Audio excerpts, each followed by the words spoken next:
নারায়ণগঞ্জের নিতাইগঞ্জ এলাকায় নগর ভবনের সামনে প্রকাশ্যে চাঞ্চল্যকর ছিনতাইয়ের ঘটনা ঘটেছে। এবার ছিনতাইয়ের শিকার হয়েছেন খোদ পুলিশের দায়িত্বরত এক এএসআই। এ সময় ছিনতাইকারীরা তার সরকারি পিস্তলটিও ছিনিয়ে নিয়ে যায়।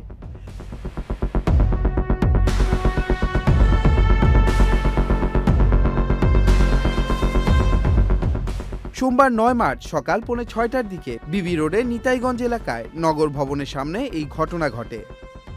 পুলিশ সূত্রে নিশ্চিত হওয়া যায় এ সময় সেই পুলিশ কর্মকর্তা দায়িত্বরত অবস্থায় ছিলেন এবং পুলিশের পোশাকে ছিলেন। গণমাধ্যমের তথ্য, দায়িত্ব পালনের সময় তিনি টয়লেট ব্যবহারের জন্য টিম থেকে বিচ্ছিন্ন হয়ে পড়েন।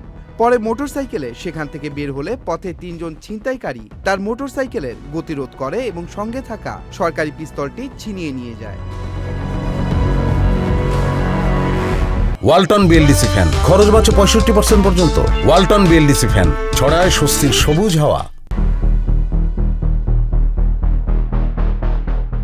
ঘটনাটির ভিডিও ফুটেজ এরই মধ্যে সামাজিক যোগাযোগ মাধ্যমে ছড়িয়ে পড়েছে। স্থানীয় বাসিন্দাদের অভিযোগ, নিতাইগঞ্জের এই এলাকাটি একটি ছিনতাই প্রবণ এলাকা। প্রায় সাধারণ পথচারী এখানে ছিনতাইয়ের শিকার হন।